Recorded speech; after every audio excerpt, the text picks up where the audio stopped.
It's been a long time since I've done a YouTube video, and I know when I first started doing them, I was like super hype and talking about, well, to myself, and saying that I was gonna use my YouTube channel to voice my opinion on things. I've had so many people shooting me questions or just in regular conversation about, don't mind these two rollers either, but about just different subjects. And I've been so freaking busy.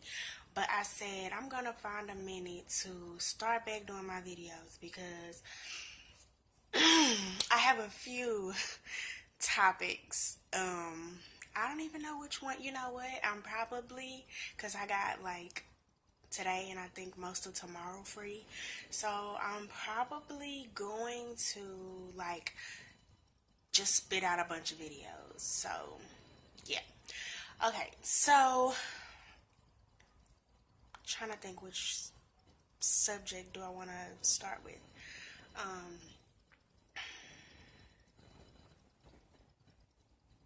I think I'm gonna start with. I keep seeing a few videos about Christianity. Okay, and I am not a Bible scholar. I was raised in Church of God in Christ, and the Bible was instilled in me, in us, however you want to say it. And so there are some things that I just don't waver on. I don't believe in every single thing that I was taught because it's not biblical. I understand them, sort of, but that's not my point. Okay, so the first thing that was brought to my attention was a video where this guy, I don't even know his name, nor do I care, was talking about why do Christians celebrate Christmas. Okay. He mentioned that it was a pagan religion.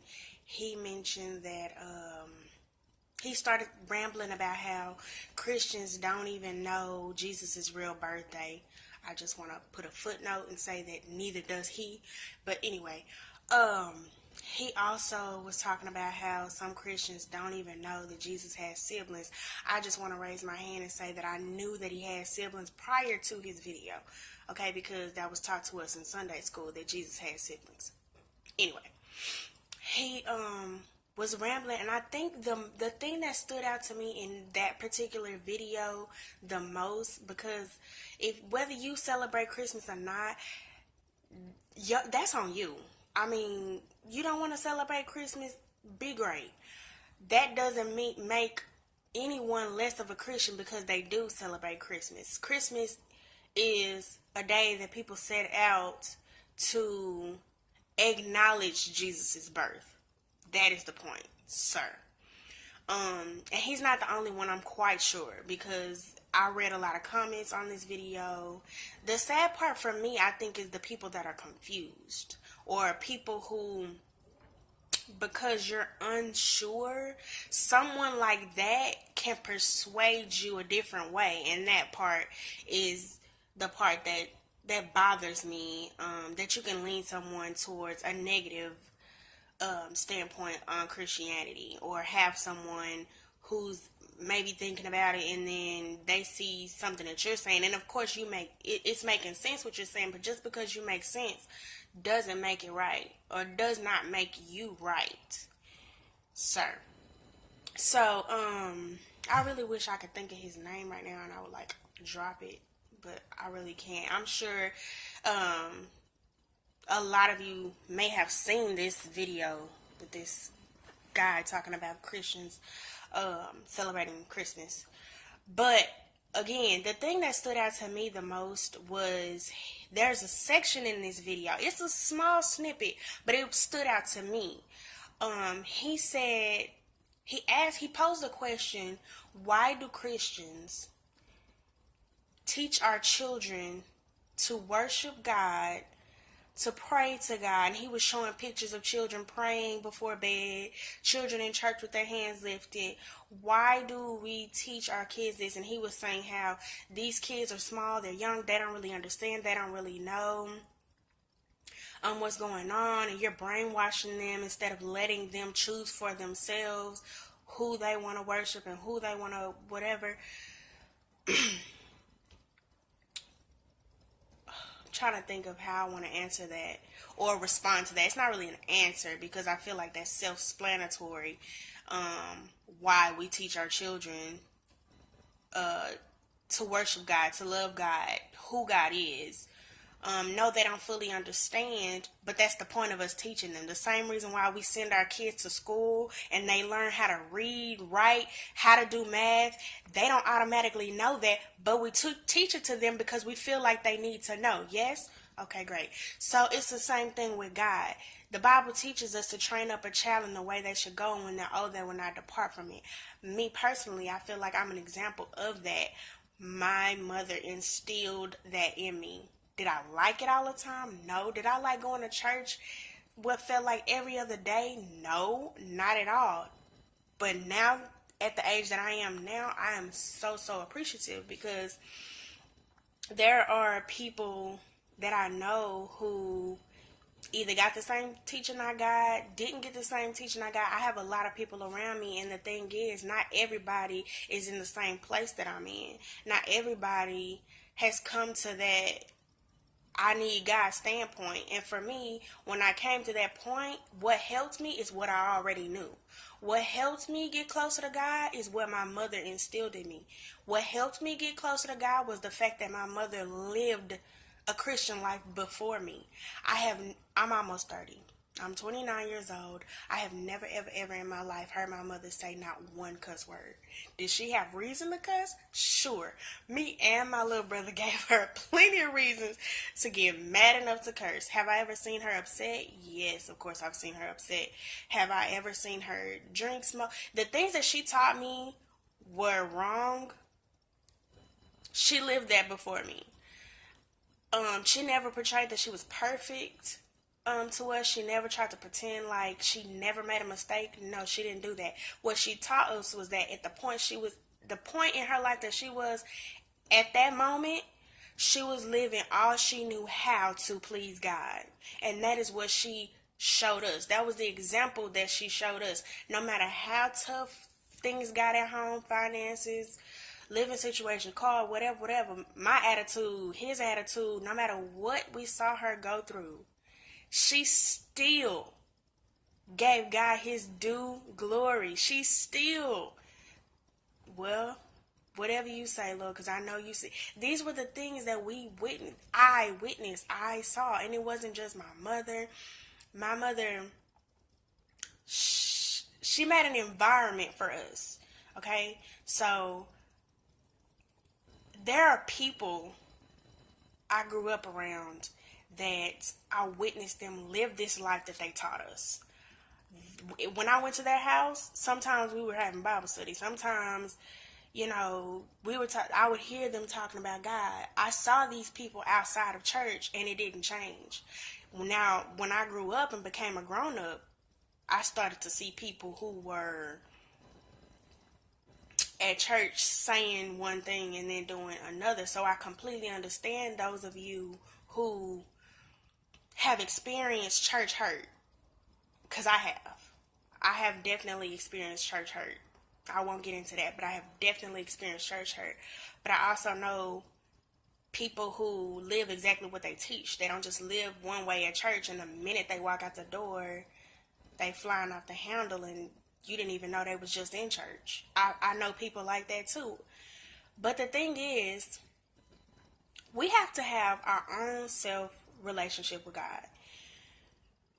You have to build your own thing with God. You have to. You can't base your relationship with God on somebody else's relationship with God, or because you see somebody else living a certain way. Like, well, they do this at church, but then when they leave, they're a different way. That's them.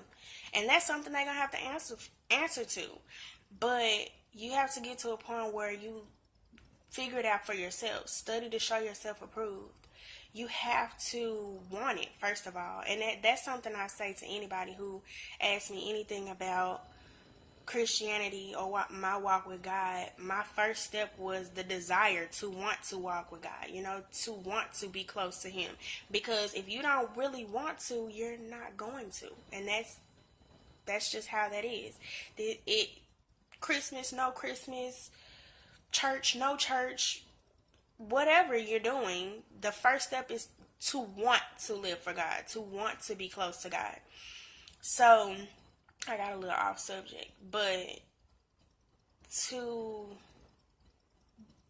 anybody who's just confused about Christianity, I'm definitely praying for clarity for you. Because it's more than just the political side. There's a lot of it that I understand why you're confused, or I understand why you're maybe wayward or whatever, but that's the point where you have to get in that place with God for yourself. You have to get to a point where you're just like, okay, God, I want a relationship with you, and I want the real thing. Like, I don't want to just go to church just to go to church.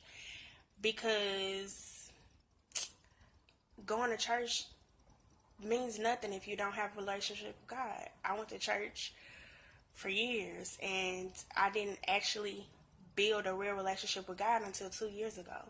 So I was just wasting time all the other time because I was in a choir, I've been on an usher board, I've been on a greeters, I've worked in the office, I've done all that. And at the time that I was doing that, I was doing the most. I was living a really reckless life at the time. So going to church is not your ticket to heaven. Going to church does not mean you have a relationship with God. You have to have a personal relationship with God. That's just all there is. You have to get to know Him for yourself. You have to study His Word. You have to be under His Word. Like, another thing is a lot of people saying that I don't have to go to church to have a relationship with God.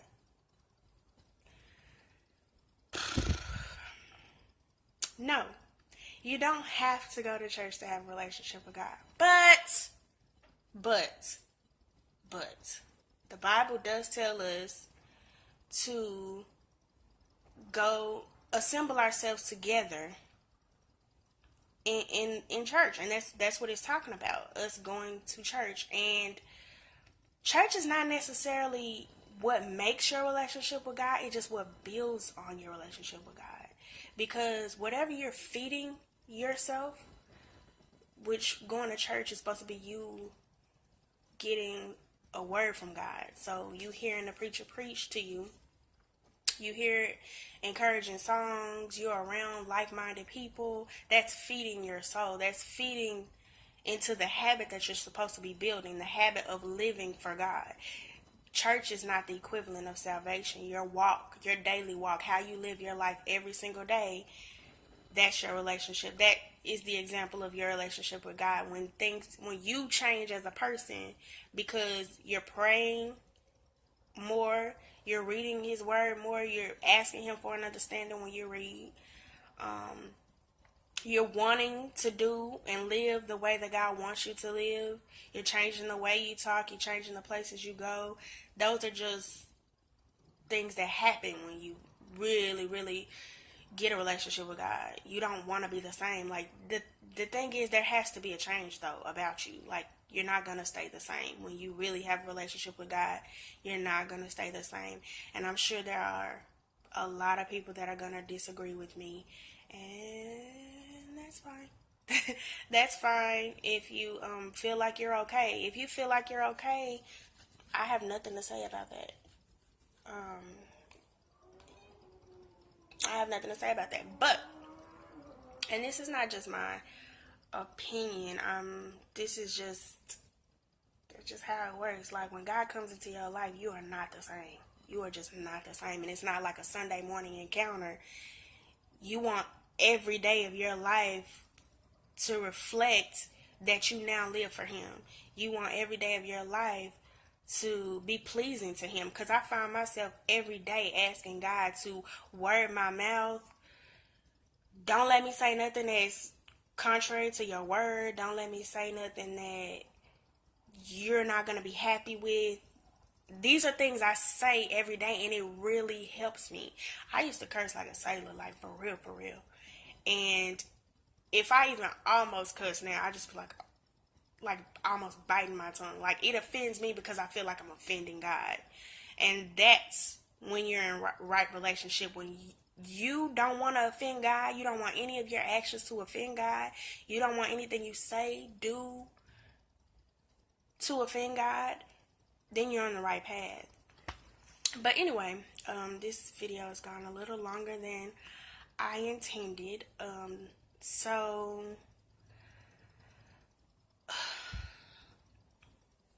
the origin of this, how this video began, was about if Christians should or should not celebrate Christmas. The point of Christmas is to acknowledge that Jesus was born and that we appreciate God's gift to us, which was his son. Thank you, God, for giving us Jesus. That is why we celebrate Christmas. So, yeah, that's my standpoint on Christianity, and as well as if we should celebrate Christmas. I don't think it doesn't hinder anything. If you don't want to celebrate Christmas because you feel like that's not his actual birthday, then don't celebrate Christmas. Bye. Thank you for watching. Hey, don't forget to subscribe.